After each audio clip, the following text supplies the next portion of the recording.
Hey guys, how's it going? It's Fullback here, and today I've got a custom tactics video for you guys. Now, I had a few questions about what my custom tactics on last weekend league and stuff like that. So I used a mixture of the 4-2-3-1 wide and the 4-4-2. So if you want to check out my 4-4-2 custom tactics, the link will be at the end of the video.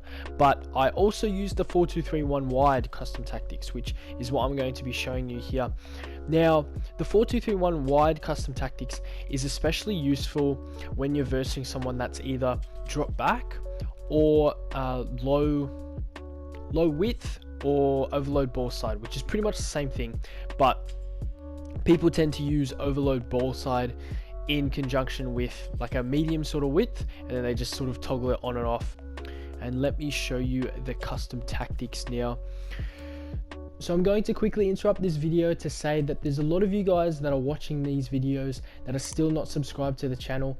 If you are enjoying yourself, please subscribe. It does help me out greatly. And yeah, let's go back into the video. So I've got the 4-2-3-1 second variation, obviously, which is the wide variation. Now, defensive style, I've got balanced.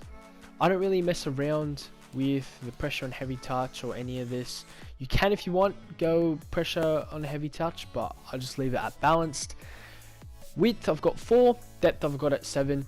Now, width at 4 is mainly because you've got a left mid and a right mid. So let's say when you're defending in your own half, the biggest thing is that the left mid and right mid are going to be naturally stretched. So if we have a little bit tighter width, they're going to be a little bit closer to the CDMs. It'll be a bit harder for you to concede. Depth here, we've got at 7. Naturally, we want to be a little bit higher sort of line if they're going to play drop back or overload ball side, and I'll get onto more of that, how that affects your attacking as well.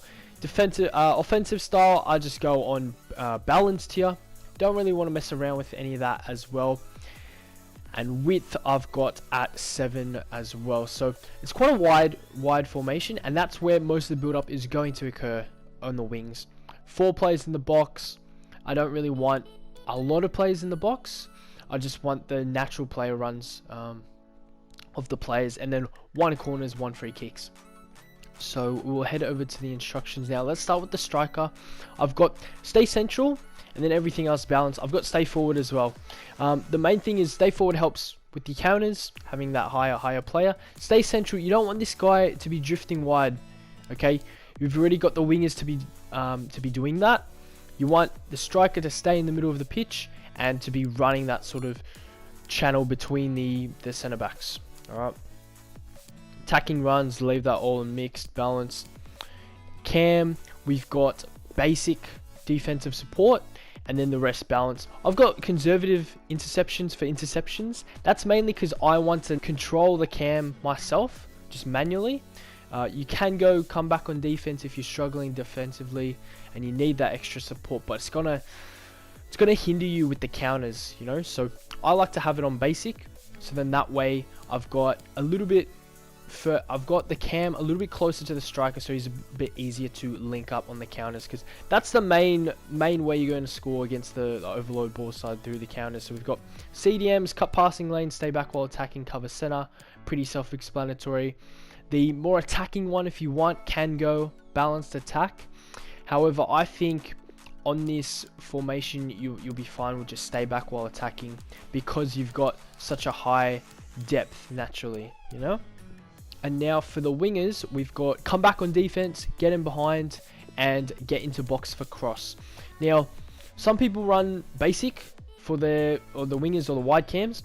I have come back on defense again, just so that you've got more support when you're defending, but mainly because when you're on the counter, your initial build-up is going to be between the cam and the striker, and then you're going to have these guys as get in behind, so they're going to be making those late runs down the wing where you can exploit, and then get into box for cross, just so that sort of final third action that helps you out there. As well as fullbacks, I've got balanced attack and inverted. So I've been running this inverted setup for a little bit now, and it's helped me drastically when it comes to possession build up. So let's say the counter's not on and we're in a final third sort of, or in their half sort of situation.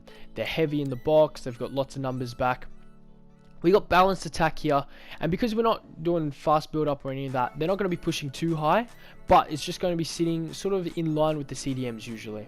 If we inverted with our run type, they're going to sit in a little bit more closer to your CDMs. So the main thing is we're still wide enough with the natural width that the fullback's able to make that pass down the line to the wingers, but he's going to be close enough to the CDMs so that when we cut back with the wingers to the fullback or the CDMs, we're going to be able to link up with the middle of the pitch quite quickly. So moving to the fullbacks now, I've got balanced attack and inverted. So going back to my offensive width, it's still high at 7, yeah? The main thing with the fullbacks is you want them to be supporting behind the wingers, but a little bit narrower. So the wingers are going to be the ones that's stretching the pitch and pulling out the opposition's fullbacks, but you want your fullbacks to be a little bit closer to the link up in the middle of the pitch. So you don't want them to be making overlapping runs because they're running into space of the pitch that's useless to you. So end of the day, we're not going to be making crosses or any of that. So if they're sitting a little bit closer to the CDMs, when you make that cut back pass to the fullbacks, you'll be able to feed the ball into the cams, to the strikers a lot quicker than, let's say, if they were a lot wider on the pitch. And that's how you're going to exploit the overload ball side with the 4-2-3-1 wide variation. So that was my custom tactics for the 4-2-3-1 wide variation. Let me know how you guys go with this one. If you enjoyed the video, make sure to like and don't forget to subscribe and turn post notifications on to not miss out on the next video. Catch you guys later.